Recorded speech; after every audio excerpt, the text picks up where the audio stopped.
The Haval H6 is extremely popular in Australia, and after driving the base-spec Haval H6 HEV Max for an entire week, I now know the reason why. So if you're curious, well, stick around because I'm going to tell you all about it. Let's do this.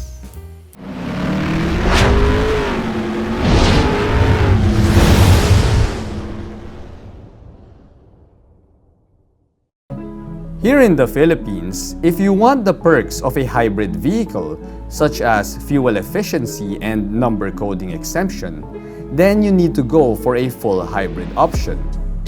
Mild hybrids are nice and all, but they are not as fuel efficient as full hybrids. And at the time of this filming, their status for number coding exemption is still undecided. Unfortunately, full hybrids are still pricey and are usually above 2 million pesos unless you go for a smaller subcompact hybrid SUV. That is, until the Haval H6 HEV Max came to the picture. This base-spec full hybrid compact SUV retails for only 1,788,000 Philippine pesos, and it comes with all of the benefits of a full hybrid. But does this attractive price mean that this base-spec Haval H6 HEV Max is just a simple budget meal hybrid SUV, or will it surprise us in this video? Let's find out. Here at Reagan's Rides, we do car reviews of SUVs, sports cars, trucks, and everything in between. So subscribe and hit the bell. Alright, so this is my very first Haval car review video, and I am pretty excited for the brand. You see, usually, full hybrid compact SUVs would sell for over 2 million Philippine pesos here in the Philippines, and so I am pleasantly surprised that this base-spec Haval H6 HEV Max retails for only around 1.7 million Philippine pesos. Now, that puts it at the same price level as the Toyota Corolla Cross Hybrid. But dude, you are getting a larger vehicle here. Not to mention the fact that we also have a more powerful vehicle here. You see, the H6 HEV Max has a gasoline engine, which is a 1.5 liter turbo 4, and this gasoline internal combustion engine can put out around 148 horsepower and 230 newton meters of torque. Now, those power figures are already quite respectable by itself, and in fact, you know, they could rival the power outputs of other compact SUVs, like let's say the next-gen Ford Territory. But here's the thing.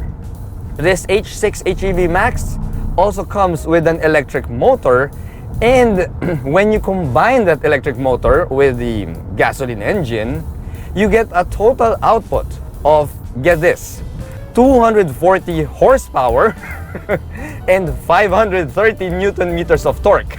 Yes. Yes. Now, dude, that makes this Haval H6 HEV Max the most powerful brand new car in the Philippines that sells for below 2 million Philippine pesos. Now, to access that power, well, you have to pop it into sport mode. Alright, there you go. Sport mode. Change the energy recovery setting to abate. Turn off traction control and let it rip. Woohoo! Yay! Oh, yeah!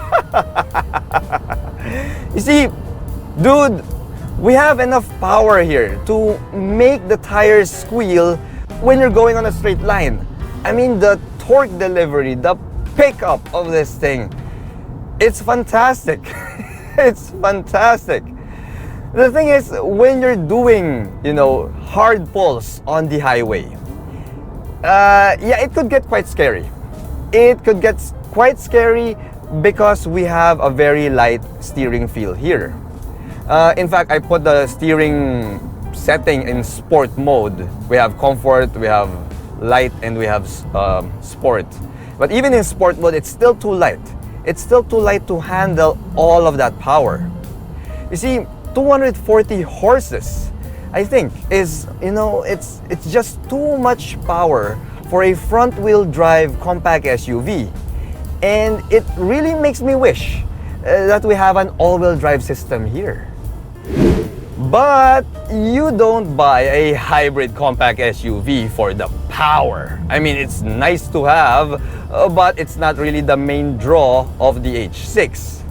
The main draw would be the fuel economy.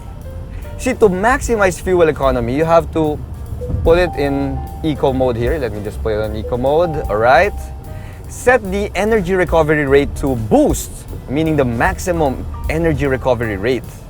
And yeah, when you do that, dude, you're gonna get like 20 kilometers per liter in the city. When you're driving around light city drives, you're gonna get 20 kilometers per liter. And when you're out on the highway, like where we are now, you're gonna get 22.7 kilometers per liter. Now, some of you out there will tell me that, Reagan, my small car can also do that. In fact, my small car can give better fuel economy figures on the highway than 22.7 kilometers per liter. Now, all right, I'll give you that. Yeah, sure, your small car is more fuel efficient on the highway than this Haval H6. But dude, can your small car produce 240 horsepower and 530 Newton meters of torque? Yeah, I thought so. Now, I don't really like using eco mode on the highway. So thankfully, we have other drive modes here. I mean, we also have a normal mode, which is perfect for the highway. And we also have the sport mode, which I used a while back. And heck, we even have a snow mode here in case you're going through slippery conditions. Now, when it comes to the looks, well, this third generation H6 looks kind of French to me. It has that French vibe going on there. I mean, if you know, yeah? You know what I mean? Anyway, it is a good look, except for, well, that Haval logo right there in the middle. You see, this media unit comes in this gorgeous blue paint job here, and then we have this Haval badge in teal, which is, yeah, it's kind of weird and kind of looks a little bit out of place. But if that's okay with you, you can now move on to the full LED headlight units here, which is 2 thumbs up for me. And we even have full LED fog lights thrown in for good measure. This base-spec H6 HEV Max that we have here in the Philippines rides on smaller 18-inch alloy wheels when you compare it to the 19s that can be found in the top-spec Supreme. Now, I don't find that as an issue, especially since the ride quality of this H6 Max is a little bit better than the top-spec Supreme, mainly because these 18-inch alloy wheels have thicker tire sidewalls there. Now, I did mention that I love the blue paint job of this media unit, but I particularly love how it goes so well with the glossy black trim pieces that we have here on this car. I mean, we got this black roof rails there, we got black window sills trimmings, as well as these black front fender garnishes here. I mean, it just blends so well with the blue paint job, giving it a really striking and attractive look. Now, this H6 is also classified as a compact SUV, which means that it's roughly the same size as a Toyota RAV4 or a Honda CRV. Now, as for the mechanical bits, well, we have premium mechanical bits here. We have 4-wheel disc brakes, and for the suspension, it rides on MacPhersons up front and multi-links at the back. Now, the ground clearance is 170 millimeters, which is pretty standard for a city-going hybrid SUV. I'm gonna get in because it's already starting to rain. Oh gosh. I don't know what's up with the weather today. I mean, it was sunny a while back, then it started raining, and then it's sunny and raining at the same time. So, yeah, I guess may kinakasal sa langit, you know, may kinakasal na tikbalang. I know. Anyway, back to the cabin. This might be the base model H6 in the Philippines, but this cabin, pare, there's nothing base about this cabin. I mean, I've already gotten quite used to the premium look and feel of most Chinese car brands when it comes to their cabin design and materials. But this H6 Max ranks amongst the top. You see, we have leather seats here that also come with seat ventilation, and we have power adjustments for the driver's seat.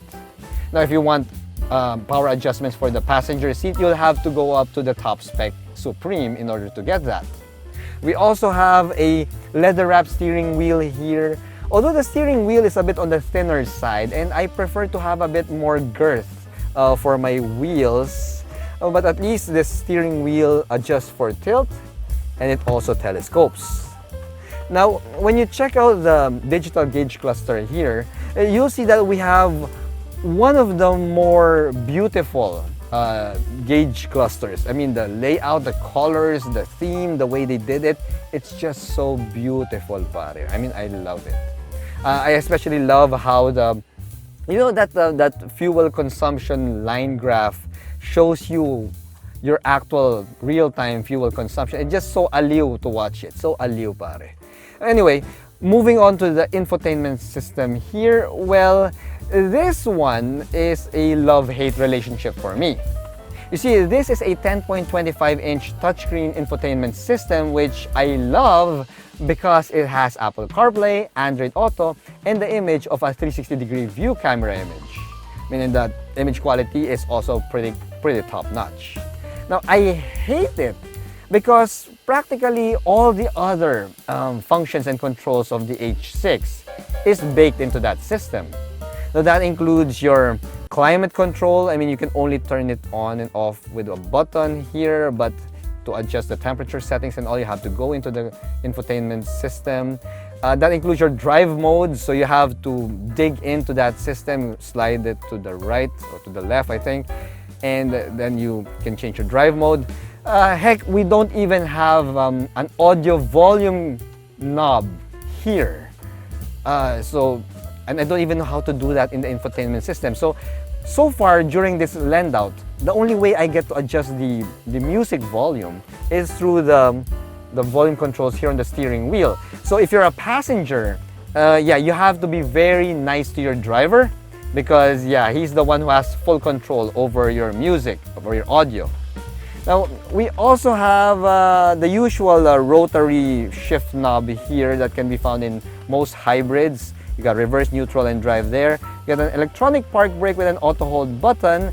And we have a pair of cup holders here, which I was subject to my clean canteen test. It's been a while since I did this. Yeah, it could easily fit my clean canteen. Although, yeah, how do we do this? There you go. Yeah, my clean canteen can easily fit there, so it passes my clean canteen test. Now, when it comes to the cabin materials that they used here, as I said, it's one of the better ones. So we have some leather on the middle dashboard with white stitching there. You've got some soft touch materials on your door cards, and I love how the AC vents are really sleek and are well incorporated into that dashboard. Plus, of course, these matte aluminum trim that they've thrown in for good measure. However, we also have a big area of glossy piano black finishes here, which looks good while it's new, but it will attract dust and fingerprints and scratches in no time. Now, I love that we get a lot of features here despite being just the base model. Now, this, my friends, also applies to the safety features. As you're seeing on your screen, we get a full suite of driver assist aids here, although yeah, the adaptive cruise control is a stock type, it's not really a buttons. So yeah, I'm not really fond of the stock type adaptive cruise control, setup. It works well. I mean, some people like it, but personally I don't like it because I still prefer buttons on my steering wheel.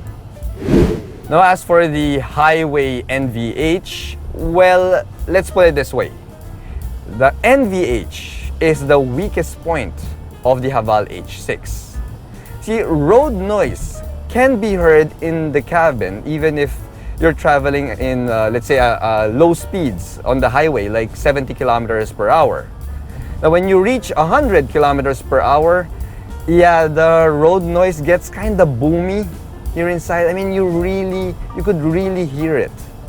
Now, for a hybrid vehicle, I didn't expect that because, you know, hybrids are supposed to be quiet. So, yeah, Haval would do well to further improve on the cabin noise levels that get inside the car. Now, thankfully though, the speakers that they put on this Haval H6 HEV Max are really good. You see, audio quality is above average, which you just have to take my word for it because I can't really play any music due to copyright reasons. And yeah, you just have to turn up that music and some of the road noise goes away. Yeah, some. Not all. Not all, pare. Anyway, as for the back seat, let's go and check it out. Alright, so the ride quality here at the back seat is a bit soft and on the floaty side, which some people may not like. However, this is a family compact SUV, and yeah, when you're looking at a family compact SUV, you'd want the ride quality to be on the softer and floatier side.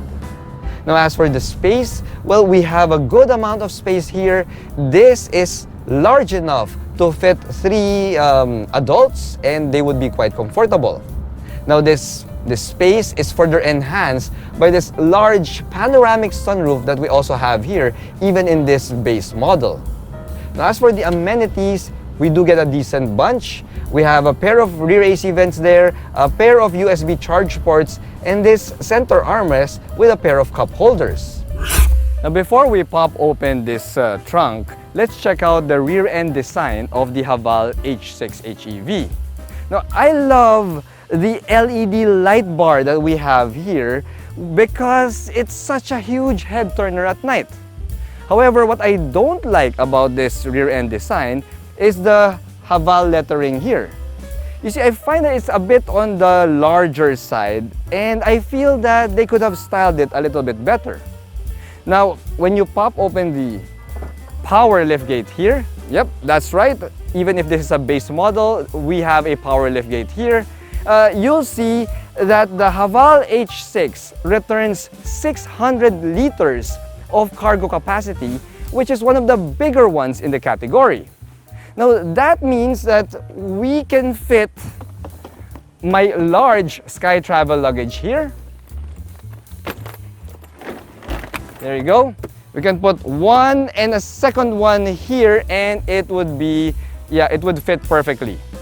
Now, let's put this back down because I'm going to show you the reason why we have a narrow bench seat for the second row.